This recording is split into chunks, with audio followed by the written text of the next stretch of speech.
estar comenzando y también bienvenida, bienvenido, muchas gracias por estar aquí, bienvenidas y bienvenidos, gracias por estar aquí.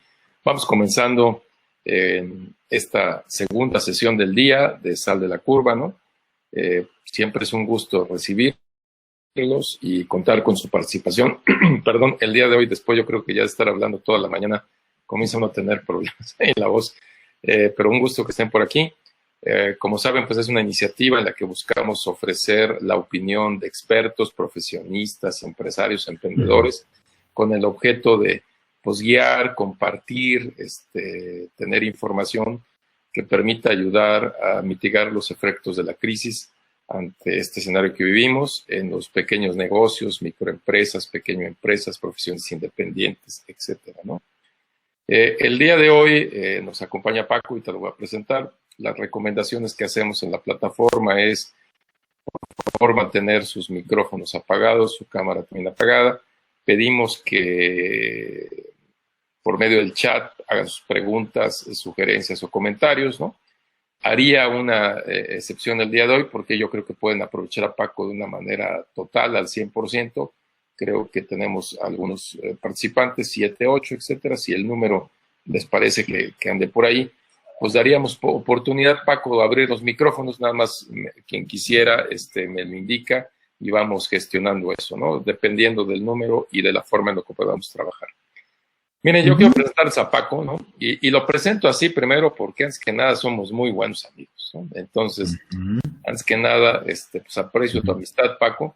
Gracias. Y después también es otro, como dice mi buen amigo Luis González Arenal, es otro de los secuaces, ¿no? Entonces, donde andamos armando algunos empresarios, emprendedores, algunas iniciativas o algunos proyectos, Paco nos hace el favor de acompañarnos, ¿no? Entonces, pues bienvenido, Paco, y como siempre, pues agradezco tu amistad, aprecio tu amistad y agradezco tu apoyo. Miren, platicar la historia de Paco es larga, ¿no? Es joven, pero una historia larga, ¿no? Se ve más acabado de la edad, pero no es cierto. No, perdón. Entonces, es una historia de una trayectoria muy importante y con muchos desafíos en Volkswagen, ¿no? Ya les platicará él, no ha estado, pues estuvo en manufactura, estuvo en Lean, estuvo en desarrollo, estuvo en México, estuvo en Alemania, tuvo la oportunidad de participar en varios seminarios con muchos de esos autores que nosotros hemos leído. Paco ha tenido la fortuna de poder estar presente en seminarios impartidos por estas personalidades, ¿no? Entonces, Paco, pues es un placer que el día de hoy estés con nosotros acá y con este tema, habilidades directivas en momentos difíciles. Yo voy a apagar mi micrófono, por aquí estoy, y si hay alguna duda, comentario, opinión por medio del chat, Paco, decidirás cómo se atiendes inmediatamente, como tú gustes. Tenemos 60 minutos, acabamos a las 13 horas, y pues te agradecemos tu participación y tu presencia, y la participación y presencia de todos los participantes. Muchas gracias, comenzamos. Muy bien, pues buenas tardes a todos y a todas. Mi nombre es Francisco Barrera, mejor conocido como Paco Barrera, y bueno, les doy la más cordial bienvenida a este webinar que vamos a llevar a cabo de una manera práctica. ¿Esto qué quiere decir? Vamos a hacerlo interactivo de tal manera que no solo me escuchen y no solo vean una presentación, sino que en un momento dado pues tenemos oportunidad de intercambiar experiencias. Lejos de lo que son los títulos nobiliarios y ese tipo de cosas, pues sí he tenido experiencia en diferentes ámbitos, en diferentes aspectos de la vida, en diferentes países, y como decía Eugenio, pues he tenido oportunidad de trabajar con los creadores de las teorías, porque parte de mi responsabilidad era gestionar los programas de desarrollo directivo de la alta dirección en un momento dado en la empresa donde yo trabajaba, ¿no? Sin embargo, me gustaría conocer un poquito, por ejemplo, Ita, Isabel, Margarita, María Esther, Pedro, ¿a qué se dedican? ¿Qué son ustedes? ¿Son dueños de una empresa? ¿Son emprendedores? ¿Son estudiantes? Si quisieran, por favor, presentarse con una oración, valdría la pena, ¿no? También, si gustan, pueden abrir el micrófono, tomen el micrófono, ábranlo. Nada más pediríamos que sean intervenciones cortas, como decía, de una oración, Paco, para que dar oportunidad a los demás. Creo que el número nos permite hacer eso el día de hoy.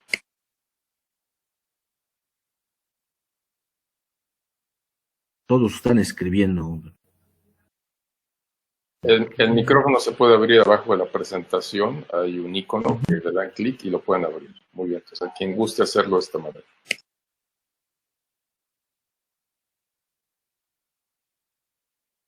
Una oración.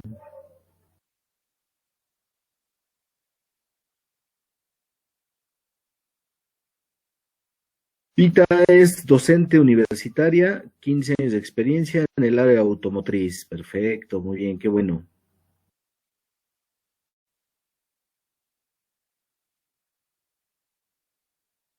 Ujú.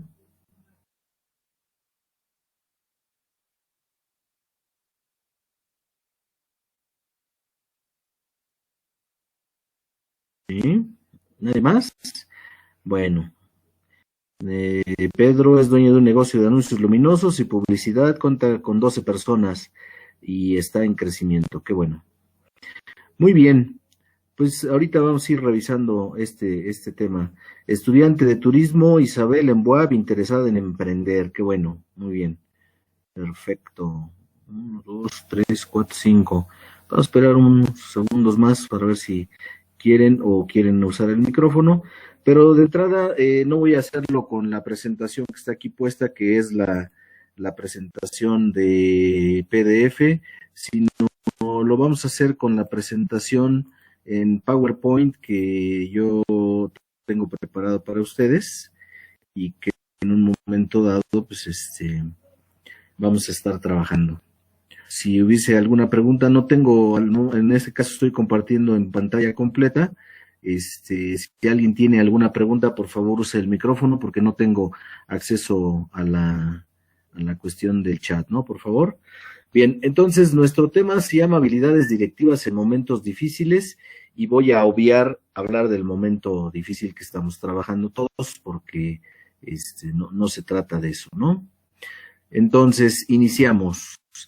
En principio me gustaría recordarles que hay 10 cosas en las que se requieren tener cero talento. Una es ser puntual, otra es la ética laboral, otra esforzarnos por lograr resultados, no solamente la activitis, el lenguaje corporal, tener un lenguaje corporal adecuado a la situación, proyectar energía, una buena actitud, pasión en lo que hagan, cualquiera que esta cosa sea, aceptar que los enseñen o que nos enseñe alguien más, hacer todos los días un poco más, no ser gente del mañana, de que mañana lo hago, esto, pues sí, mañana lo vemos, sino hacer todos los días un poco más, el kilómetro extra. Y estar preparado desde varios ángulos. Uno, pues seguirme preparando, seguirme capacitando, y en la otra, pues aceptar los cambios como viene, ¿no? Porque situaciones de momentos difíciles, pues muchas veces nos generan que tengamos que adaptarnos rápidamente. Ahora sí, como decían los viejos sabios, echarse para atrás ni para agarrar vuelo. Entonces hay que irnos rápidamente. Una vez que tenemos estas 10 cosas, me gustaría escuchar alguna opinión de alguno de ustedes. Si abre su micrófono, por favor, y nos dice cuál de esas 10 cosas cree que le haga falta reforzar.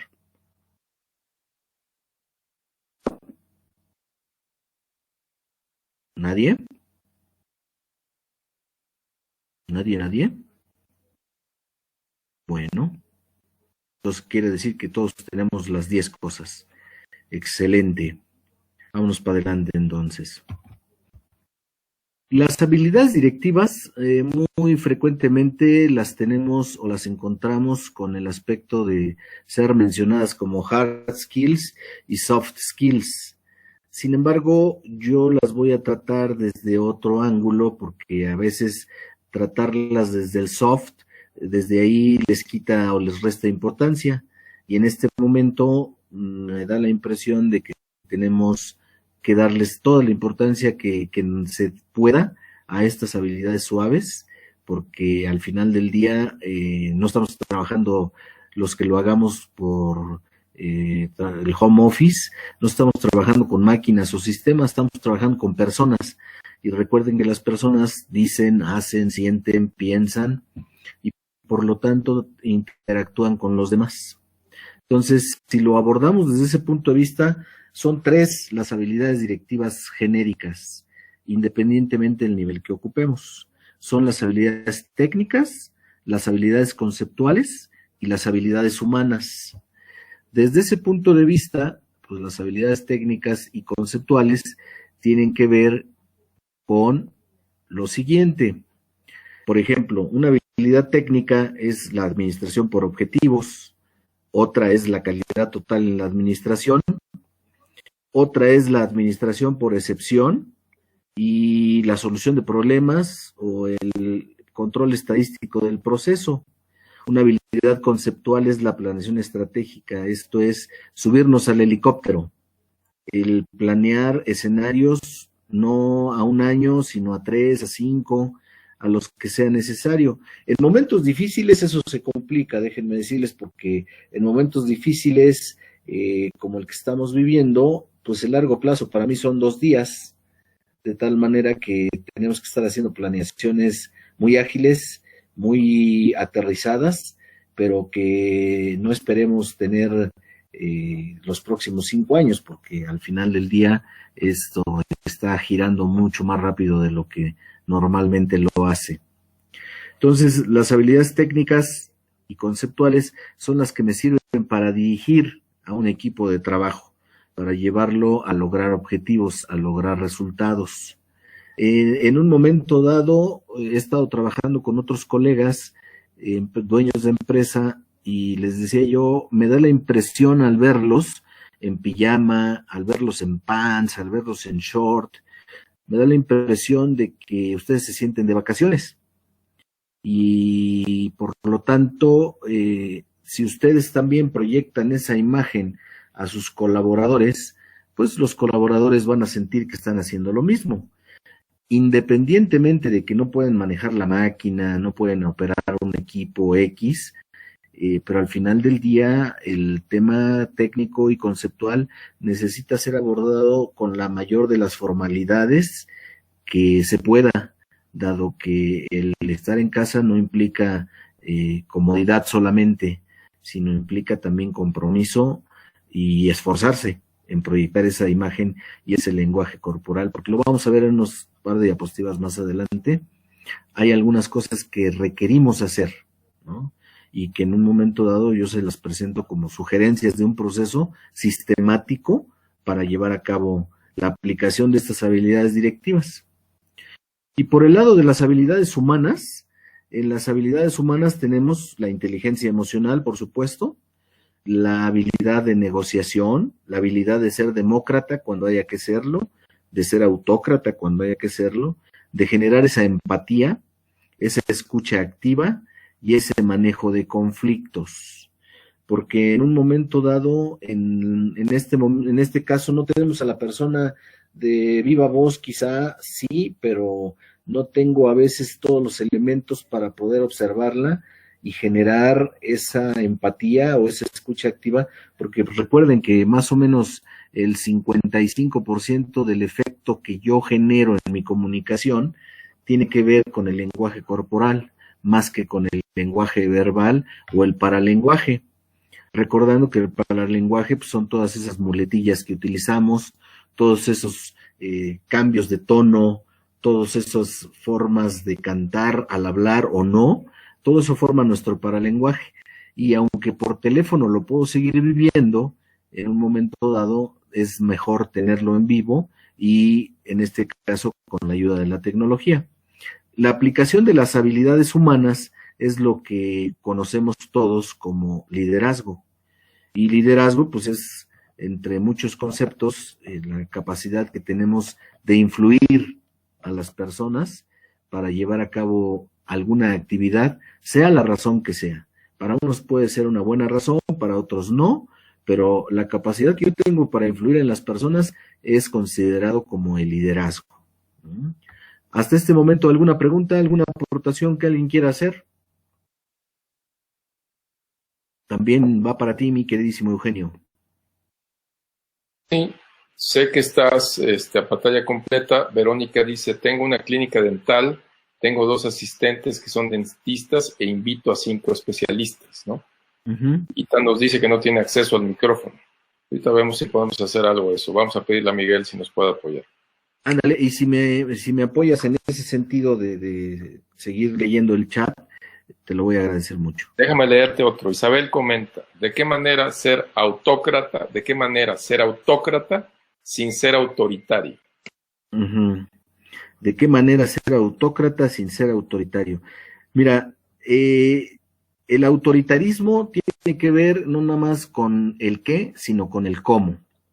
La autocracia puede ser autócrata y a veces necesariamente vas a necesitar ser autoritario. Por ejemplo, si hubiera un incendio en este momento y estuviéramos juntos, pues alguien va a tener que tomar la decisión y el liderazgo de decir, tú haces esto, tú haces lo otro, y sin aceptar cuestionamientos, porque es un caso de emergencia, es un caso de excepción. Y en ese sentido, aunque la forma y el fondo cuentan mucho, pero se requiere, o sea, hay que ser situacional, de tal manera que tampoco se trata de llegar y decir, necesito que hagas esto. ¿Por qué? Porque yo lo digo, porque soy tu jefe, para eso te pago. Algunas personas disfrutan diciéndole a la gente, para eso te tengo, ¿no? De tal manera que por eso a algunos les duele el poder pagarle o el tener que pagarle el sueldo a la gente ahora que no está haciendo nada, porque inclusive ese tipo de persona está sufriendo mucho en mi experiencia, porque requiere de tener a la persona para estarle diciendo cosas, ¿no? Y entonces el tema de la autocracia tiene que ver con la situacionalidad y cuidar el que yo puedo ser autócrata, pero cumpliendo con un viejo adagio que dice suave en la forma, duro en el fondo. O sea, entonces, para ser autócrata sin autoritarismo, necesitamos cuidar la forma. ¿Mm? Paco, cuando hablas de liderazgo situacional, ¿a qué te estás refiriendo? A que depende de la situación que se está viviendo, porque no todas las personas tenemos los mismos niveles de madurez para llevar a cabo las tareas que hacemos.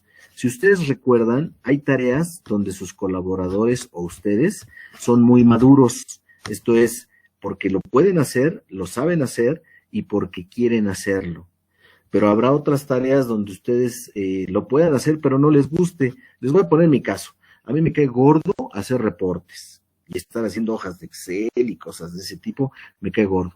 Lo sé hacer, pero ahí cuando yo tenía un jefe, pues ese jefe tenía que aplicar otro estilo de liderazgo diferente para que yo pudiera cumplir en tiempo y forma, porque sí, pues había que inclusive a veces hasta recordarme las cosas, ¿no? No se te vaya a olvidar hacer el reporte. Oye, ya me mandaste el reporte, y habrá cosas en donde solo me digan el qué y el cuándo, y me digan, Paco, hay que dar un webinar el miércoles a las 12, y no necesitan decirme más. Yo ya sé qué es lo que tengo que hacer, cómo lo tengo que hacer, y sobre todo, disfruto haciéndolo. Entonces, el estilo de liderazgo que voy a aplicar con la persona va a depender de ese nivel de madurez psicológica y madurez laboral también. Te voy a hacer otra pregunta ahí, Paco. ¿Cómo puedo Sí. identificar mi nivel de madurez y el nivel de madurez de mis colaboradores? Bien, lo primero es hacer un listado de tareas y establecer una serie de preguntas en donde tú puedas decir, por ejemplo, y me voy a regresar a la plataforma en donde voy a dejar de compartir, y en donde en esa plataforma yo digo, usando un poquito el tema del cuadro de texto, y yo digo, preguntarme, ¿puede? Y, por otro lado, ¿quiere? De tal manera que un nivel bajo de madurez lo defines teniendo un nivel bajo del quiere, o sea, de la disposición, y un nivel bajo del puede, porque a lo mejor es nuevo en la tarea la persona. Entonces, cuando tengo bajo y bajo, tengo un nivel bajo de madurez por naturaleza. Vamos a definirlo como que sería un nivel 1. Si yo tengo una persona que ya le va gustando la tarea, y vamos a decir así, ya tiene la disposición para hacerla, puede ser que no logre un nivel bueno de desempeño, pero quiere hacerlo. Aquí es donde se convierte a veces en el ser más peligroso de la organización, porque es el destroyer, es el que dice, antes de operar este equipo, lea cuidadosamente el manual. Y a veces el manual no se lee y la persona se pone a operar el equipo y lo echa a perder. Entonces esa persona quiere, pero no puede. Es un nivel de madurez, vamos a llamarle un 2. Y vamos a tener también un nivel de madurez, vamos a decir que ya la persona puede, lo sabe hacer, pero quiere, pero no es que no tenga esa voluntad de hacerlo, sino tiene inseguridad. Todos hemos aprendido a andar en bicicleta y muchas veces el hecho de de andar en bicicleta implica que usemos rueditas. A veces le quitamos las rueditas o nos quitan las rueditas y nos dice, sí, pero sígueme acompañando, llévame. Y tú ya soltaste a la persona, pero te dice, pues vas conmigo, ¿verdad? Sí. Y si lo llevamos a la empresa, hay gente que dice, sí, yo hago la presentación, pero ve conmigo, ve conmigo a la junta. ¿No? Entonces puede hacerlo, pero se siente inseguro. Entonces, en ese sentido, tendríamos un nivel de madurez 3. Pues si quieres, podríamos definirlo así, quiere, puede y sabe. Si quieres meterle otro factor, ITA. Y al final, un nivel de madurez alto, pues es el que quiere y puede. Y que en un momento dado, esa orientación es decirle el qué y el cómo. El qué y el cuándo nada más. La persona maneja el cómo perfectamente. Aunque en un momento dado, no es un curso de liderazgo situacional, pero sí es bueno que ustedes inclusive vayan haciendo ese autodiagnóstico de lo que es sus niveles de madurez. Si quieren ponerle, como dice Ita, quiere, puede y sabe, los que manejamos este tema normalmente nos quedamos en 2, en puede y quiere, precisamente para no confundir y no meterle más variables al aspecto, ¿no? Muy bien, me regreso entonces a la que estaba yo haciendo de compartir mi pantalla para seguirle avanzando también. Y bueno, en ese sentido, dijimos que estas habilidades directivas pues, tienen que ver con la naturaleza humana, ¿no? Y esa naturaleza humana, pues muchas de las veces tiene el tema de la voluntad, del aspecto volitivo. Ahora, ¿qué hacer en momentos difíciles? Les voy a dar un proceso que yo les sugiero de qué hacer en momentos difíciles para aplicar esas habilidades directivas. Lo primero es revisar sus paradigmas. Estoy otra vez en pantalla completa, no veo el aspecto del chat. Si alguien tiene alguna pregunta, le agradecería que abriera su micrófono. Entonces, revisar mis paradigmas. Paradigma es todo aquel modelo, patrón o ejemplo que normalmente seguimos en determinada situación y establecen límites y formas de actuación ante situaciones semejantes. ¿Cuáles son algunos de sus paradigmas? ¿Alguien quiere compartirnos? Yo sugiero que aprovechen la oportunidad, somos pocos, valdría la pena que interactuáramos más, si así ustedes creen conveniente, para que puedan aprovechar más la experiencia. ¿Alguien quiere abrir su micrófono? Pues ¿de dónde son, hombre? Nadie ha escrito tampoco nada. Están escribiendo, ahorita te digo, están escribiendo. ¿Cuál es la limitante para el micrófono? Mira, pudo haber sido que en el momento de entrada han seleccionado escuchar y había dos escuchar el micrófono. Entonces, estoy pensando eso y estoy compartiendo desde la configuración de entrada. Entonces, pero si gustan escribir, yo los voy leyendo y se los voy compartiendo. Perfecto. Y el que tenga micrófono habilitado, pues lo puede abrir y dar su... ¿Cuál es uno de tus paradigmas, mi querido Eugenio? Mira, yo creo que una de las cosas es que siempre trato de ver la mirada desde los datos, ¿no? Si no tengo datos o no tengo información precisa, me cuesta mucho trabajo entender lo que está pasando. Entonces tengo una búsqueda permanente por encontrar analítica o datos para poder tratar de entender la situación. Eso, como tú mencionas, pues tiene sus límites, tiene sus ventajas, ¿no? Claro. Que las decisiones o la información la trato de procesar muy objetivamente, pero en momentos de crisis, cuando no hay la información, me puede dar algo de parálisis, ¿no? Te da parálisis por análisis. Sobre todo porque no tengo el dato, Uh-huh. y entonces pues no analizo, y entonces me paralizo, ¿no? Eso es un Así poco es. mi paradigma. Muy bien. Y no vamos a hablar de que haya un paradigma bueno o un paradigma malo, simplemente son nuestros paradigmas.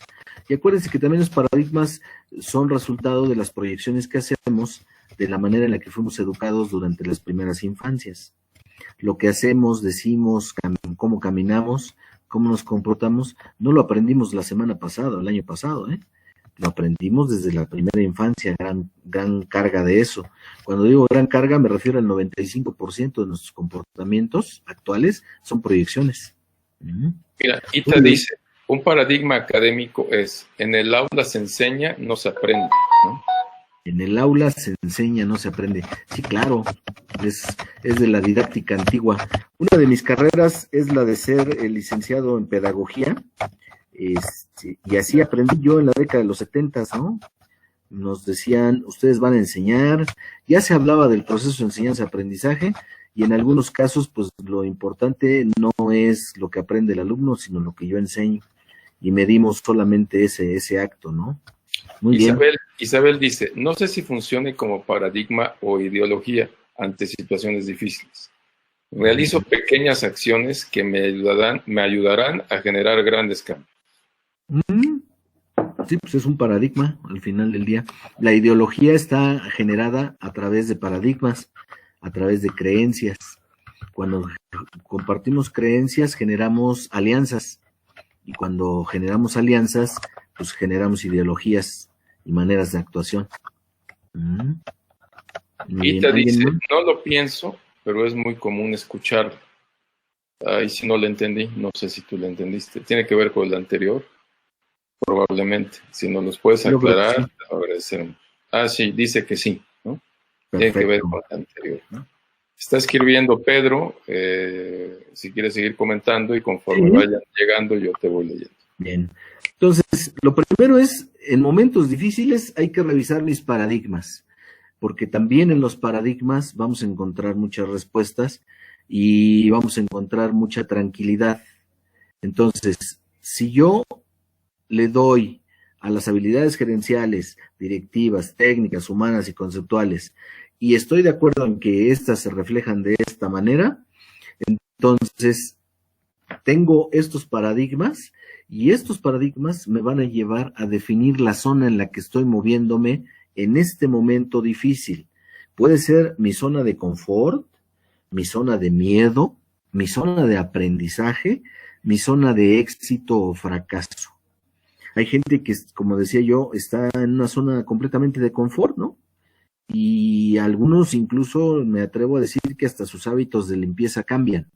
¿Por qué? Porque en un momento dado, cuando tú estás en una gran zona de confort, puedes inclusive caer en una depresión cuando hay un cambio pequeño o un gran cambio.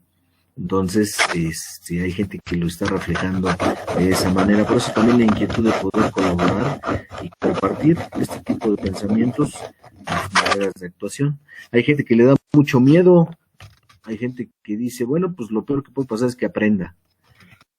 Claro, tenemos una participación de Pedro Soriano, dice, el paradigma se utiliza en la vida cotidiana como sinónimo de ejemplo o para hacer referencia a algo que se toma como modelo. Así es correcto, es correcto esa interpretación. Y decía yo el tema del aprendizaje, en este caso algunas veces vamos a tener que desaprender para poder reaprender, fijar ese aprendizaje y pasar a la siguiente zona, la de éxito o fracaso. A algunas personas no les gusta fracasar, no saben fracasar, y algunas veces caen en el viejo dicho ¿no? No es lo mismo tener 20 años de experiencia que un año repetido 20 veces, y entonces se quedan congelados. Tenemos otra pregunta, Roberto, dice, ¿crees que el modelo de zonas, confort, miedo, etcétera, aplica a las nuevas generaciones, a los millennials, centennials, como aplicaba en los X y en los tuyos, en los baby boomers, perdón por decirlo así. Bueno, de entrada, a mí normalmente no me gusta eso de las etiquetas, porque genera paradigmas, ¿no? Y prejuicios muchas veces. Sin embargo, yo digo, ahorita que hablaba Eugenio el tema de la cuestión de analítica y eso, la minería de datos actual y la estadística que yo estudié con Yuran y con toda esa bola de cuates, nos dice que dime cómo me mides y te diré cómo me comporto. Tiene un poquito que ver con la psicología del efecto Pigmalión. El efecto Pigmalión, recuerden, es las expectativas que yo deposito en los demás. Y si yo, por ejemplo, digo, pues es que este cuate se ve como que es muy flojo, no le gusta trabajar, y el otro se da cuenta, lo escucha, pues va a tratar de complacer mi expectativa. Entonces, más que hablar de generaciones, yo digo, depende de cuáles sean los estándares que se establezcan para el trabajo, para el desempeño y para la vida, ¿no? La vida normal, de tal manera que tiene que ver, incluso la semana pasada salí a comprar un videojuego y me dice el cuate oiga, este videojuego es para su nieto, ¿verdad? Y le digo, ¿cómo sabes eso? No, pues se ve que usted ya tiene nietos. Ah, perfecto, ¿y en qué te basas para decir eso? Pues ya usted se veía bastante acabado. Gracias. Y compré el videojuego, pero le dije, ¿sabes qué? Pero no es para mi nieto, no tengo nietos, es para mí. Yo juego videojuegos desde el Atari, desde la generación del Atari en los 80s. Y entonces su paradigma de él es ese, su creencia es esa, y su expectativa es esa. Sin embargo, pues repito, dime cómo me mides y te diré cómo me comporto, desde mi punto de vista y mi experiencia de 26 años dirigiendo personal. Yo dirigí en donde trabajaba 26 años personal y fue de todas las edades y todas las culturas y en diferentes momentos históricos de este planeta. Así es. Bien, ¿en qué zona nos andamos moviendo?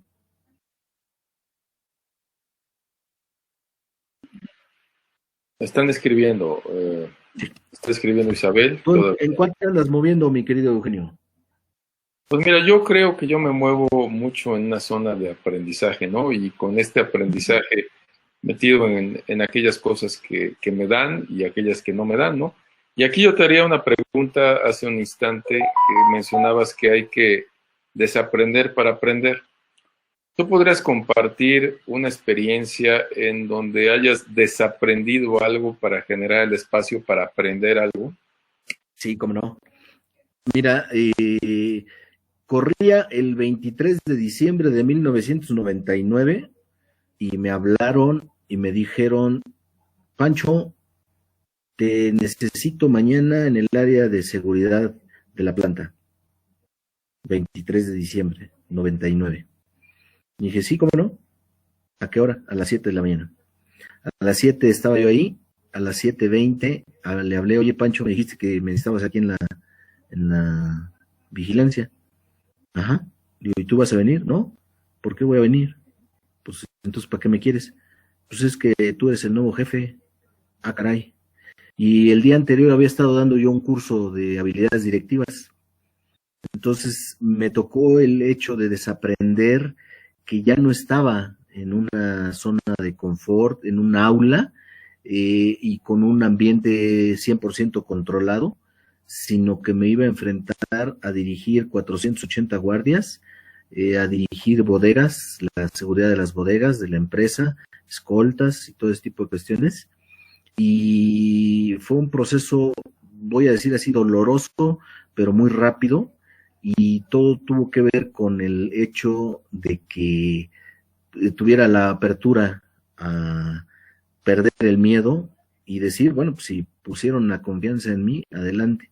Y cuando terminé ese trabajo, ese proyecto, tuve que volver a desaprender, porque yo venía de un proceso en donde, pues como dice la canción, mi palabra era la ley, a un proceso en donde vuelves a estar inserto en un sistema en donde hay mucha interacción con todos, pero que depende más del criterio del equipo que de una decisión tuya el desempeño mismo de la organización, ¿no?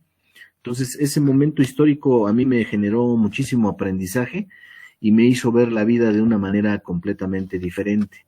Dentro de lo que aprendí es que entre más alto, más sencillo, y de que no necesitas gritar para lograr resultados, y de que en un momento dado el aspecto más trascendental son las personas, no los equipos, no el costo, no el dinero. Algunas veces yo tuve colegas que creían que caminaban sobre agua. Yo mismo tuve alguna creencia de creer que caminaba sobre agua, pero esa experiencia de dirigir casi 3 años esa área me hizo reflexionar mucho.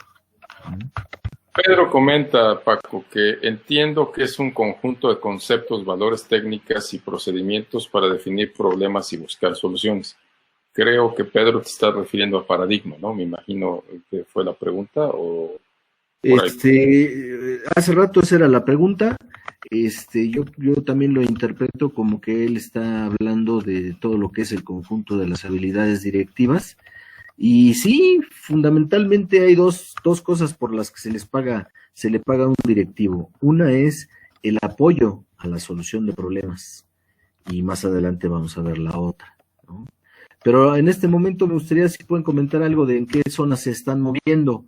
Entonces, ya dijimos, lo primero es, en momentos difíciles, es definir mi paradigma. Mi segundo es en qué zona me muevo, en qué zona me estoy moviendo y en cuál me debería mover para después encontrar los cómo. Paco, Isabel dice, me muevo, voy a ponerlo así, me muevo en zona de aprendizaje gracias a sus años de experiencia, que podría comentar respecto a los millennials criticados por ser muy cambiantes. Pero quiero leerlo otra vez, zona de aprendizaje gracias a sus años de experiencia. Creo que ahí termina. ¿Podría comentar respecto a los millennials criticados por ser muy cambiantes? Pues mira, nuevamente, te digo, yo la verdad no comparto ese aspecto de que el millennial y eso, porque pone etiquetas. Y en mi experiencia en la psicología aplicada a la organización y a la dirección de equipos de trabajo, tiene mucho que ver con tus expectativas. ¿Qué esperas de ellos y qué les proyectas a la gente joven? Porque ahí entran los prejuicios, ¿no? Y esos prejuicios, pues generalmente es que como está chavo no puede. Como está chavo, no es responsable. Pero a veces eso es solamente un prejuicio, como lo digo, y en la realidad se presenta de otra manera completamente diferente.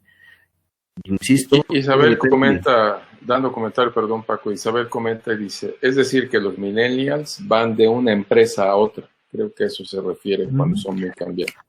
Mira, yo tengo oportunidad de trabajar en el IESDE, en el TEC de Monterrey, y el turismo industrial se está dando mucho en la actualidad. Los últimos 10 años se ha estado dando mucho, pero no es porque la gente sea millennial o no, porque yo estoy hablando de gente de 40 años, de 45 años que se atreve a cambiarse de trabajo cada año. Tiene más que ver en la manera en la que las organizaciones tratan a la gente, porque las personas no se van de las empresas, se van de sus jefes.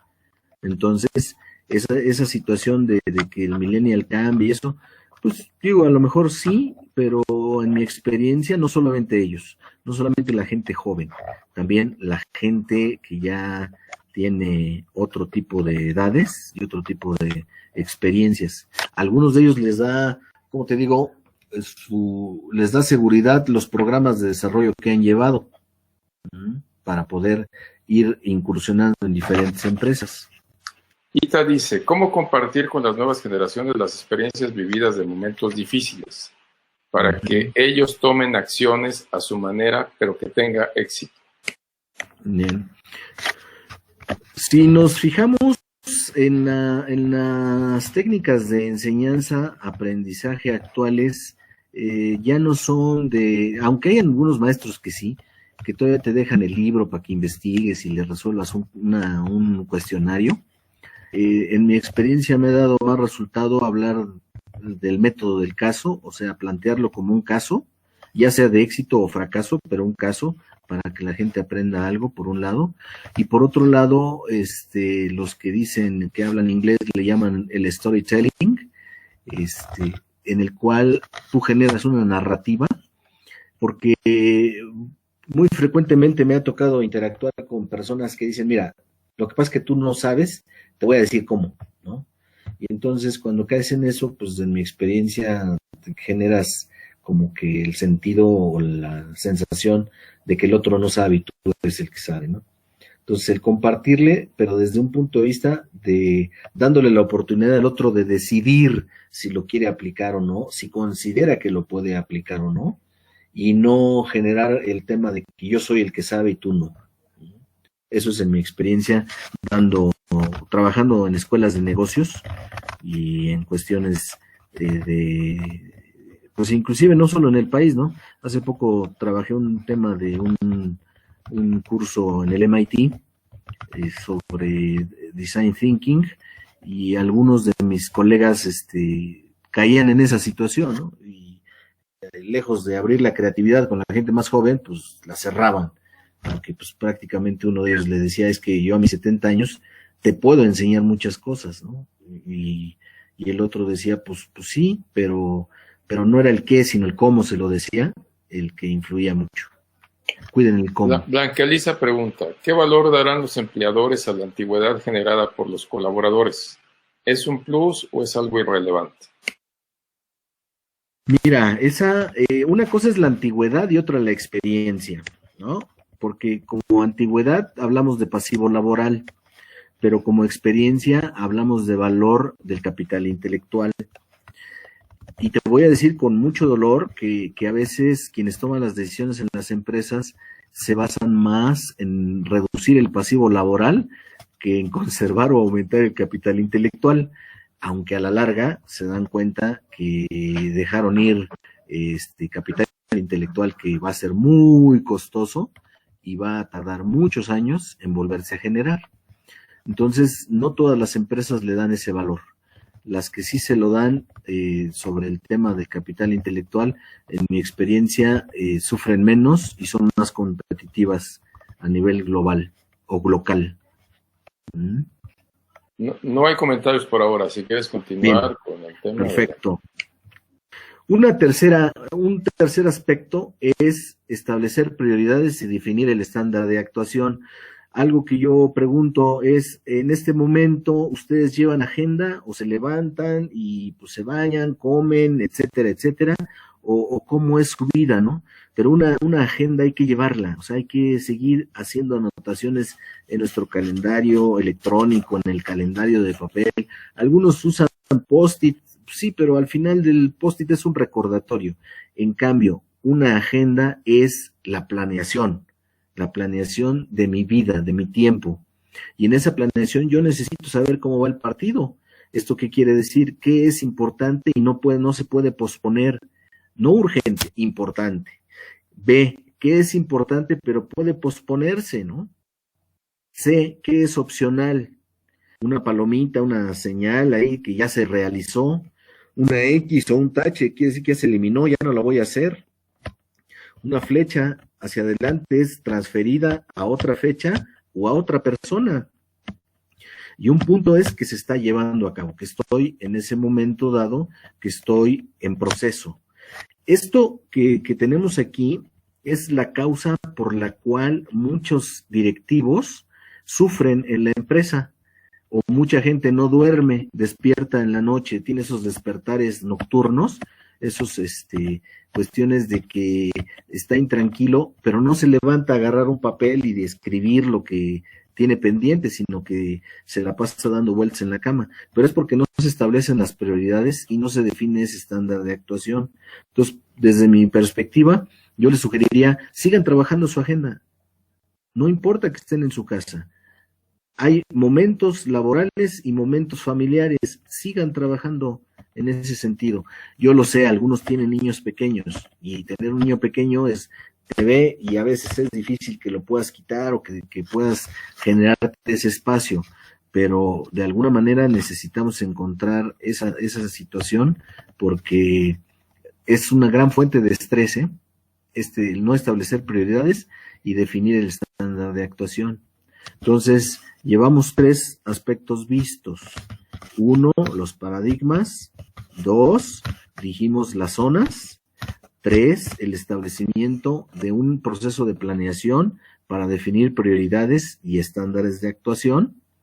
Y con eso entro al aspecto 4, que es hacer un plan de acción.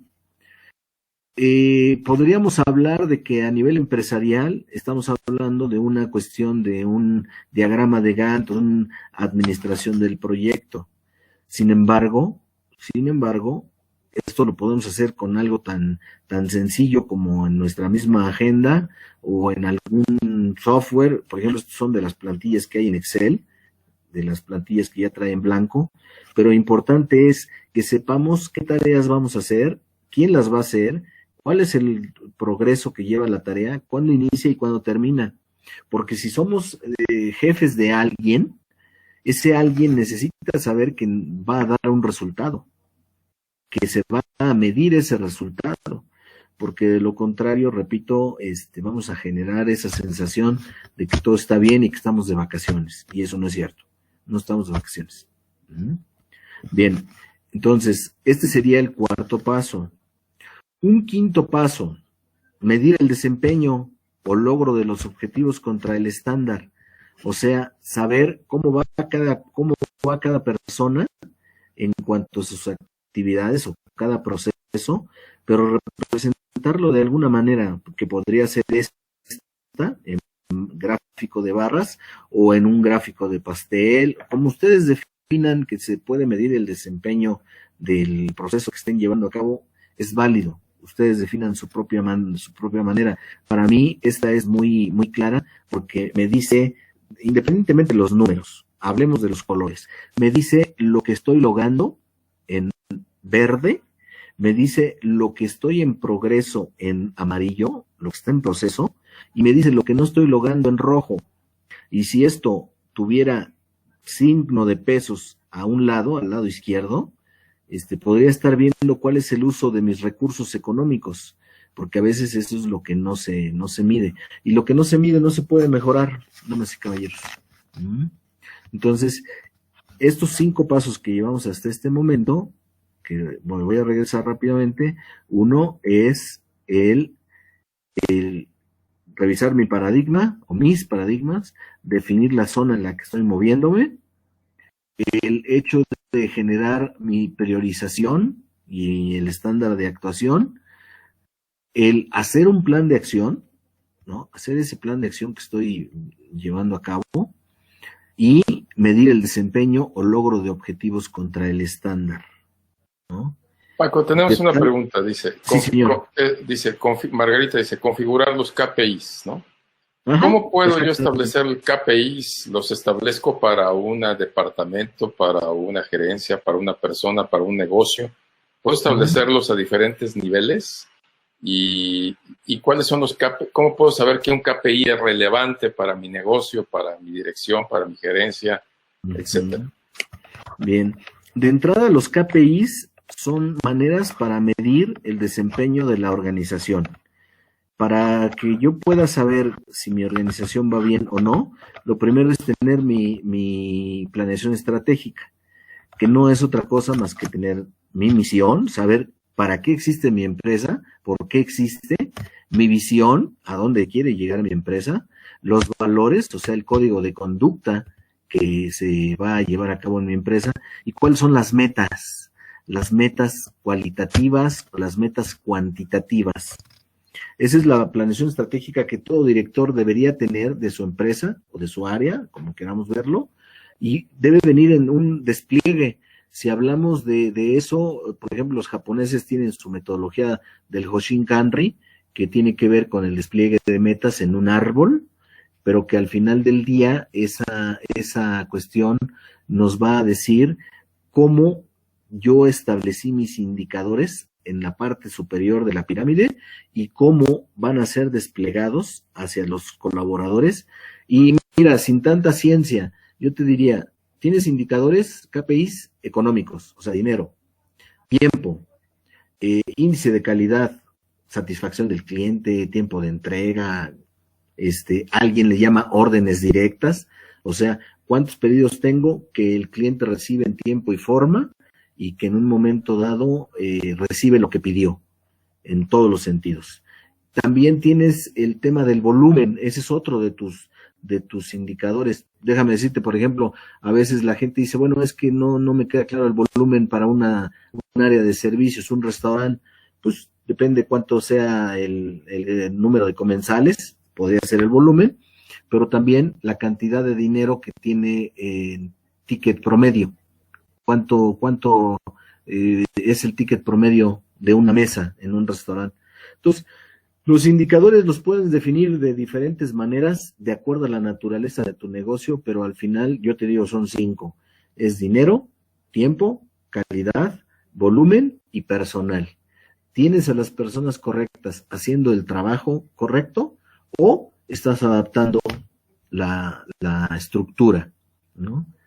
Y contestando eso, me voy al sexto paso. Déjame hacerte una pregunta. Sí, sí. Porque dice Ita, existen muchos directivos que no creen en la planeación a corto, mediano y largo plazo, debido a, te pongo 2 puntos, que no saben, no quieren o no pueden. Esa pregunta es muy interesante y la voy a contestar así de crudo y aberrante. Muchos directivos no están preparados para la función en la que están puestos. No tienen, NPI, no poseen información. Y eso te lo digo con muchísima experiencia, ¿eh? Si tú quieres tener una empresa de primerísimo nivel, de clase mundial, yo trabajé en una 32 años, 26 fui directivo, y dentro de esos 32 años, los últimos 6, esa empresa fue 4 veces número 1 a nivel mundial del consorcio. Esto es la número 1 entre 103 plantas, ¿no? Y eso no se daba porque fuera pura buena voluntad, sino era porque hacíamos planeación estratégica y esa planeación estratégica se difuminaba, se expandía a todos los colaboradores y los indicadores, los KPIs de ellos se iban sumando a uno más global, de tal manera que al final era un resultado de toda la empresa. Entonces, en mi experiencia, muchos directivos son puestos porque son buenos especialistas en el tema que trabajan, pero para darles más sueldo, porque hay empresas que dicen que no le pueden dar más sueldo, los hacen jefes y con eso pierdes un buen especialista y ganas un mal jefe. Algunos de ellos han tenido muchos años de experiencia ahí o de antigüedad, pero jamás han sido desarrollados, no han tenido un proceso de desarrollo, de crecimiento planeado, no tienen un plan de vida y carrera. Las empresas carecen no todas, carecen del tema de lo que es un plan de sucesores, como para que la gente tenga un plan de vida y carrera y se vaya definiendo cuánto dinero se va a invertir en el desarrollo de cada persona.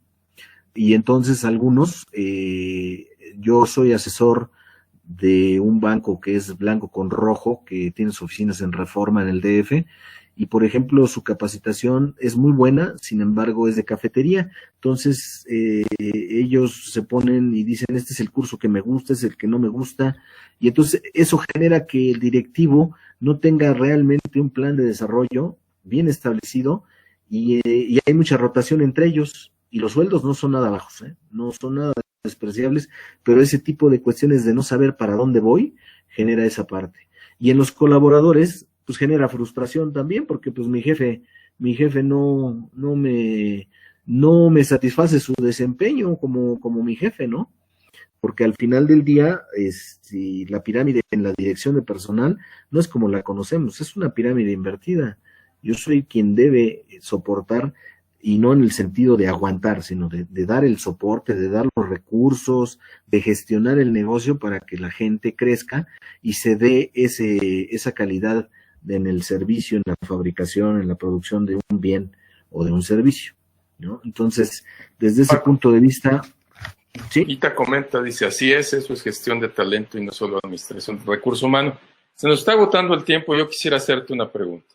Sí. Pasaste 30 y tantos años trabajando en una organización, una corporación multinacional. ¿Cómo eso que aprendiste en los diferentes puestos que ocupaste lo llevas el día de hoy a tu negocio? si cómo aplicas llamemos, estas técnicas corporativas aprendidas de N consultores, etcétera, ¿cómo las llevas hoy a tu negocio y cómo la puede llevar a alguien a su pequeño negocio, a su empresa, a su emprendimiento, a su formación como estudiante que tenemos el día de hoy aquí? ¿Qué dirías como para cerrar el tema de esta conversación? De entrada, me voy al sexto paso, es que una de las cuestiones es que hay que retroalimentar oportunamente a la gente sobre sus niveles de desempeño. ¿Y cómo lo vivo? Lo vivo de esta manera, que en tiempos difíciles sale lo mejor de ti, que tú necesitas estar consciente de que tu responsabilidad directiva va en dos sentidos: en apoyar la solución de problemas e inspirar a la gente para que sienta orgullo y satisfacción en su trabajo, mediante los otros principios que ya había yo mencionado. Las habilidades directivas no dependen de aspectos técnicos, dependen de aspectos humanos, porque no diriges a las máquinas, diriges personas. Y en momentos difíciles requieres aplicar tu capacidad de análisis, de síntesis, de crear escenarios antes de hacer los planes de acción.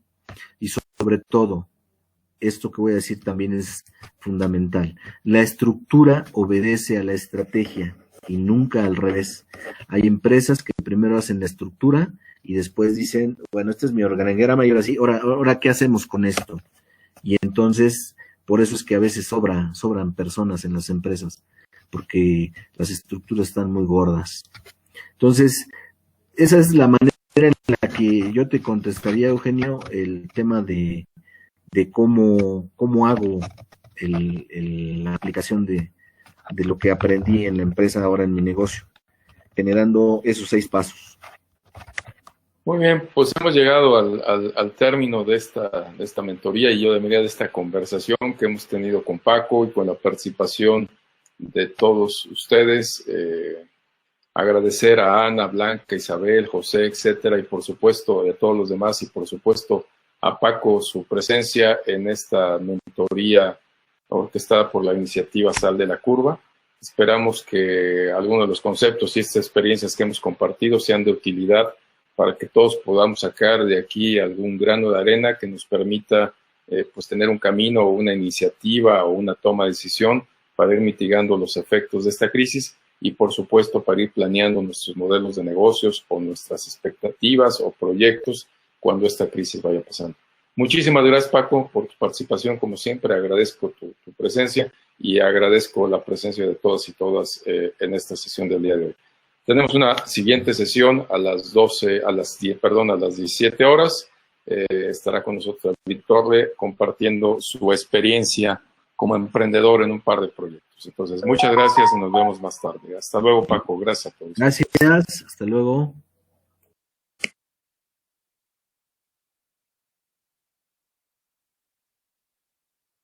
Thank you.